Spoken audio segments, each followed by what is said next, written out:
Bonjour et bienvenue sur les vitamines du royaume pour cette petite capsule qui s'intitule Disciple, sors de ta cachette. Amen. Parce que nous vivons dans des temps qui sont extrêmement mauvais, extrêmement noirs. Et le contexte du verset que je vais vous donner, ou des versets que je vais vous donner, c'est Paul. Paul était emprisonné, mais même lorsqu'il était en prison, emprisonné, il avait la possibilité de témoigner à une multitude de personnes qui passaient pour l'interroger. Et il est dit ici dans Philippiens chapitre 1er, verset 14, « De plus, la plupart des frères ont été encouragés par mes liens à faire davantage confiance au Seigneur. » C'est quand même paradoxal que Paul était en prison et ça a donné plus de courage aux frères et aux sœurs pour faire confiance au Seigneur. Mais c'est la même chose aujourd'hui.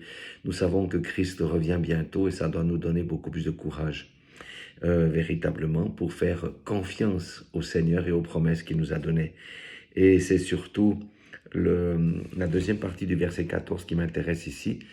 Il redouble de hardiesse pour prêcher ouvertement la parole de Dieu, osant témoigner avec plus de liberté et sans crainte des conséquences. Vous voyez, aujourd'hui, nous vivons dans une période où l'homme s'est véritablement détourné de Dieu. Je parle alors ici de l'Europe, ça c'est une chose qui est claire. L'homme s'est détourné de Dieu. L'homme se ligue contre Dieu et son Messie. Et c'est la promotion de tout ce système LGBT, la pollution de nos enfants avec les transgérismes et toutes ces choses qui viennent là. Mais le Seigneur nous dit, soyez courageux, levez la tête. Quand vous voyez ces choses-là, c'est que la fin est proche et je reviens bientôt. Mais vous êtes mes ambassadeurs. Prêchez, priez pour en sauver quelques-uns. Oui, défendez mes couleurs, dites-leur à ce monde qui va à la perdition qu'il y a une porte de solution, une porte de sortie. Cette porte de sortie s'appelle Jésus-Christ. Alléluia. Vous savez, le monde est dans les jugements aujourd'hui, tempête ici, tsunami par là, réchauffement climatique, tout ça c'est quoi ces dérèglements? C'est les conséquences du péché, c'est pas les conséquences que l'homme pollue trop. Ça on nous raconte des histoires, c'est les conséquences du péché. Et le péché de l'homme laisse une grande traînée sur la vie de la planète. Ce péché détruit la planète. Et c'est pour ça que nous devons prêcher la vérité, osons prêcher la vérité, que toutes ces choses mènent à la perdition et que si quelqu'un veut le salut, qu'il trouve le repos, qu'il vienne simplement à Jésus-Christ. C'est pourquoi le Seigneur nous adresse un appel aujourd'hui à sonner la trompette.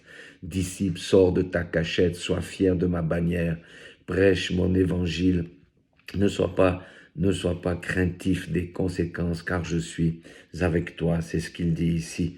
Et prêchons avec liberté.